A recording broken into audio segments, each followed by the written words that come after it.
Oke, halo semuanya. Selamat datang di sesi kelima ya, yang membahas mengenai input, output, dan komentar. Nah, kalau sebelumnya itu kita cuman belajar variabel ya, menyimpan data menggunakan variabel, yang mana itu berarti variabelnya udah kita tentuin sendiri nih. Nah, di sini kita akan membuat program ya, yang udah bisa nerima data atau inputan dari pengguna. Pengguna itu kita sebagai programmer atau sebagai orang yang menggunakan program tersebut. Nah, jadi di situ udah mulai interaktif lah ya. Oke, next.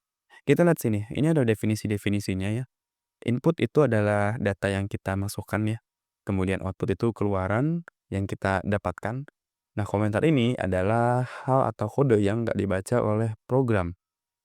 Untuk analoginya ya mungkin, ketika kita lagi di laptop ya, kemudian kita menekan keyboard, nah itu adalah kita sedang memberikan input ke dalam laptop. Sementara output adalah data yang ditampilkan oleh laptop ke kita, itu output. Begitu teman-teman.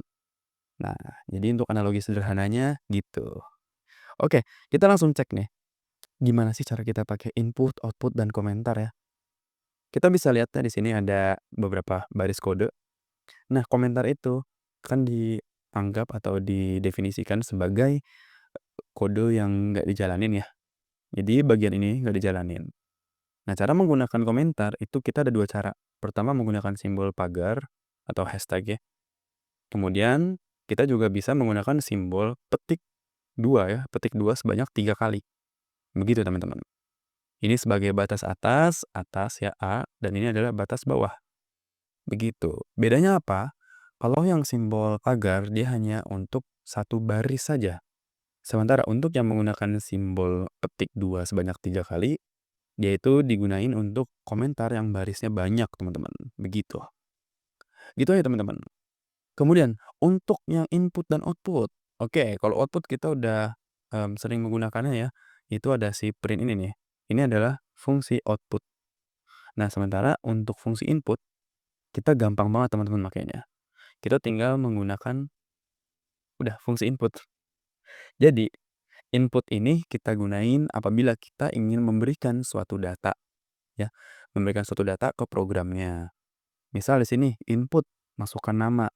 Nanti akan muncul teks masukkan nama yang mana dia meminta suatu input dari kita.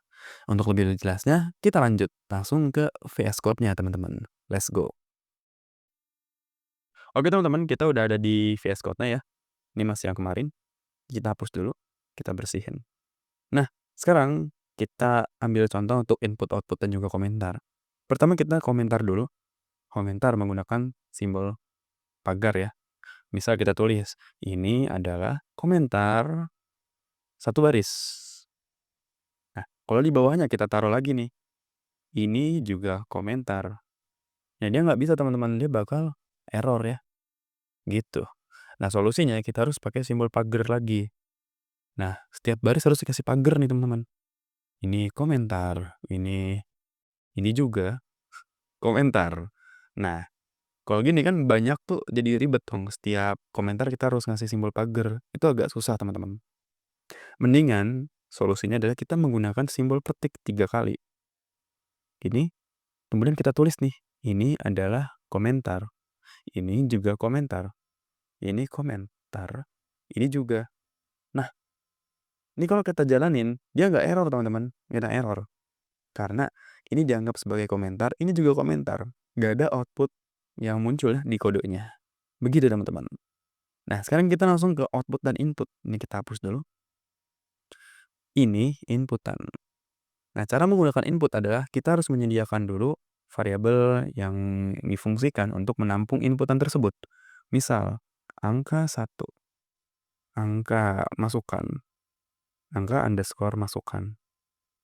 Nah, ini berarti kita membuat variabel angka masukan. Kemudian kita gunakan fungsi input, masukkan angka, gitu, ya kan? Nah, di sini tuh dia akan meminta inputan ya, bisa dilihat ya. Kita bisa ngetik di sini, wah, gitu. Coba kita ketik 1. Ya, dia bisa menerima inputan, tetapi dia nggak munculin output apa-apa nih teman-teman. Solusinya kita bisa menggunakan print. Print. Bisa kita ingin menulis angka yang di-input adalah Nah, untuk mengambil variabel ya, agar dia bisa dimasukkan ke dalam print, kita bisa langsung nulis nama variabelnya. Kayak gini teman-teman, tanpa menggunakan petik. Ingat, tanpa menggunakan petik ya. Kita run dulu, masukkan angka misal 123.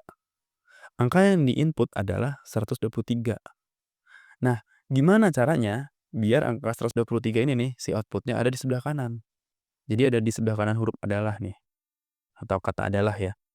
Caranya kita bisa gabungin variabel dan juga teks teman-teman. Print, angka yang di-input adalah, nah kemudian kita taruh koma, baru nama variabelnya, angka masukkan.